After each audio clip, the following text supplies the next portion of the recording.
والسلام على سيد الأنبياء والمرسلين وعلى آله وصحبه وأزواجه أجمعين. أما بعد فأعوذ بالله من الشيطان الرجيم. بسم الله الرحمن الرحيم.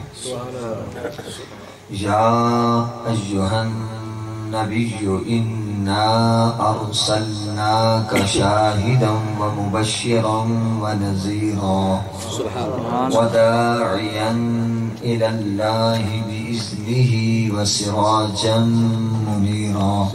صدق الله العظيم.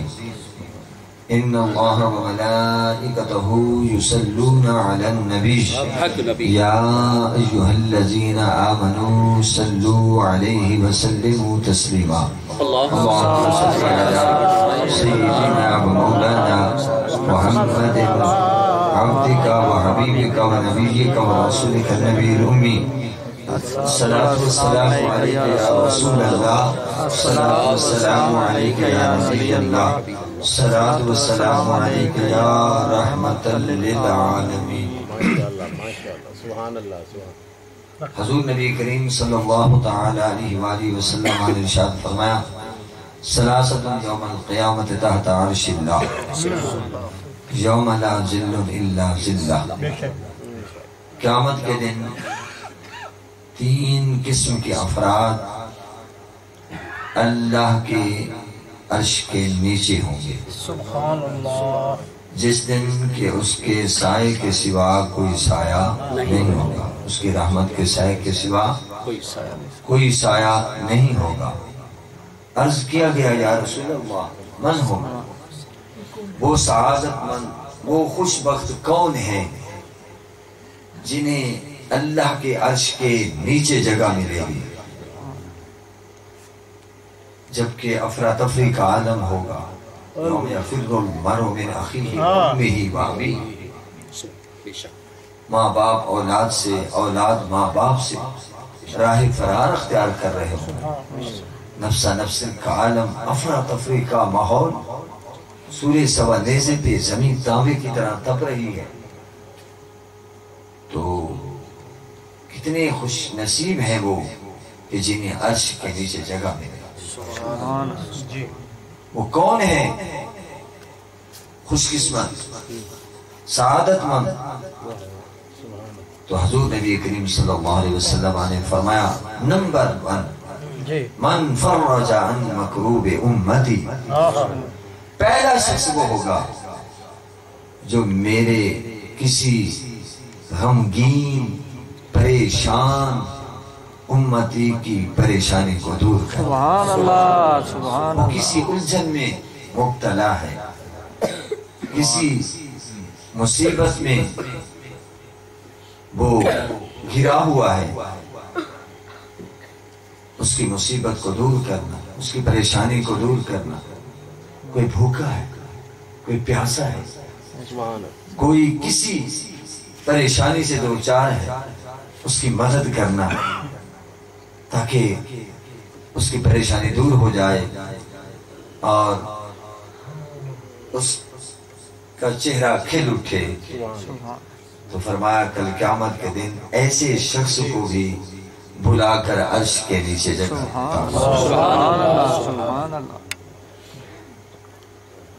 اس سے پتا چلا جو لوگ خدمت خلق میں مصروف رہتے ہیں یہ بہت بڑی عبادت ہے، بہت بڑی عبادت ہے. خیر الناس من ينفع الناس. تمام لوگوں سے بہتر شخص وہ ہے جو لوگوں کو نفع پہنچاتا ہے. دیکھیے بھی اپنے لیے تو ہر کوئی جیتا ہے، اپنے لیے ہر کوئی جیتا ہے، اپنے لیے ہر کوئی کام کرتا ہے. یہ کوئی کمال نہیں ہے صرف اپنے تک محدود رہنا. مزہ تو یہ ہے کہ دوسروں کے بھی کام آئے.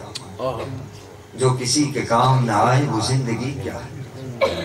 جو کسی کے یہی ہے عبادت، یہی دین و ایمان کہ کام آئے دنیا میں انسان کے انسان.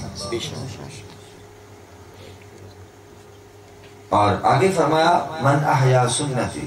دوسرا شخص وہ ہے جس نے میری سنت کو زندہ کر دیا.